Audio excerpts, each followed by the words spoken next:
अस्सलाम वालेकुम स्टूडेंट्स, आज का टॉपिक है alkanes. Simplest hydrocarbons are alkane. तो ये सिंपलेस्ट हाइड्रोकार्बन्स हैं।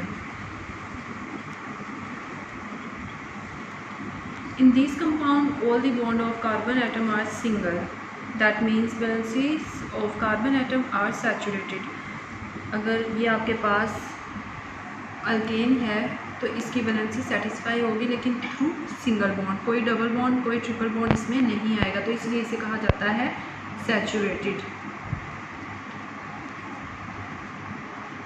और अनसैचुरेटेड उस वक्त कहेंगे जब डबल और ट्रिपल बॉन्ड आएगा। Therefore they are least reactive, क्योंकि सिंगल बॉन्ड के थ्रू ये सेटिस्फाई करते हैं अपनी वैलेंसी को, तो इसलिए ये लीस्ट रिएक्टिव है, यानी बहुत कम रिएक्टिव है।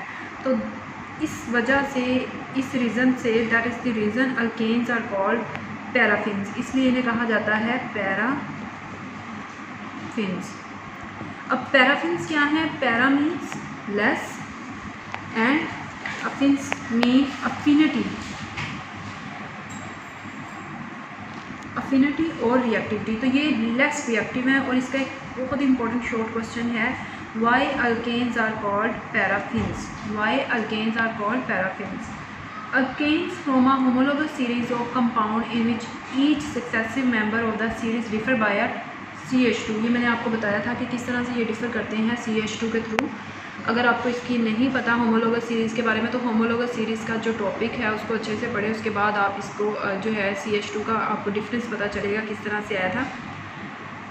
But they have similar structure and similar chemical properties. The first member of the series is methane। तो सबसे पहला मेंबर क्या है?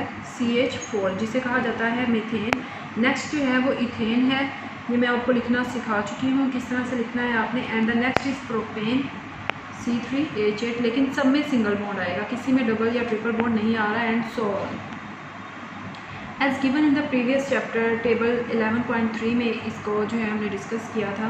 The electrons cross and dot structure of simple alkane are presented as follows. यहाँ पर dot and cross formula के through आपको बताया गया है सबसे पहले इसका स्ट्रक्चर, फिर इसका और प्रोपेन का। तो ये है methane, ethane and propane. Methane का स्ट्रक्चर यहाँ पर देखते हैं डॉट एंड क्रॉस फार्मूला से। तो ये है कार्बन, इसके हैं ये इलेक्ट्रॉन्स, और कार्बन का आपने देखना है पीरियोडिक टेबल में कि ये किस ग्रुप से है, तो आपको आइडिया होगा कि इसके आउटरमोस्ट शेल में कितने इलेक्ट्रॉन्स रहेंगे।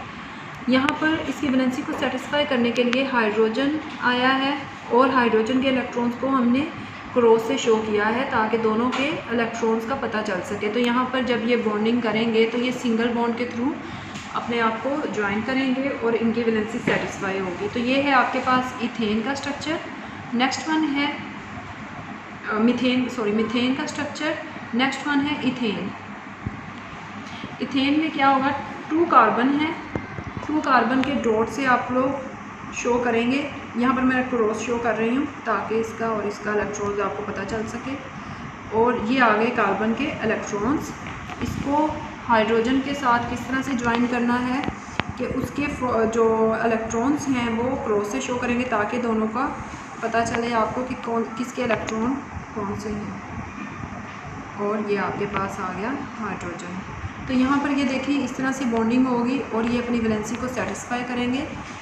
तो ये आपके पास स्ट्रक्चर है इथेन का। इसी तरह से आप प्रोपेन का करेंगे। आगे आप जितने भी पेंटेन कर लें, हेक्सेन, हेप्टेन, तो ये सारे स्ट्रक्चर इसी तरह से ड्रॉ करने हैं। लेकिन ये सिंपलेस्ट हाइड्रोकार्बन्स हैं, इनकी वैलेंसी जो है आपको पता है कार्बन की 4, किस तरह से ये आउटरमोस्ट शेल में इलेक्ट्रॉन्स आएंगे और किस तरह से ये ज्वाइन करेंगे। लीस्ट रिएक्टिव हैं और इन्हें पैराफिन्स कहा जाता है।